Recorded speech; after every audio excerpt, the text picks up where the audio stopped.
In this guide, I'm going to show you how to redeem PayPal rewards points for cash. This is Miguel from JustBoz, and before we get into this guide, make sure to like the video and subscribe to the channel with all notifications on for more content like this. It really does help out the channel and we'd greatly appreciate it. If you have any questions, just ask them down in the comment section below. I'm going to be doing my best to reply to every single comment down there. Begin by opening PayPal and tap Accounts at the bottom of the screen and scroll down to where it says Rewards and tap your points balance. Go ahead and select Redeem.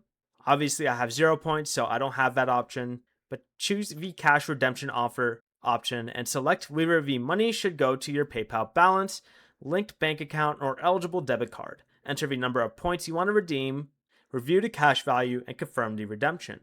Every 100 PayPal rewards points currently equals $1. However, PayPal is discontinuing cash redemptions after August 1st, 2026. If the cash option no longer appears, you'll need to use your points toward eligible PayPal checkout purchases or another available reward instead. Before you leave, remember to like the video and subscribe to the channel with all notifications on for more content like this. It really does help out the channel and we'd greatly appreciate it. And if you did have any questions, just ask them down in the comment section below. I'm going to be doing my best to reply to every single comment down there. Peace.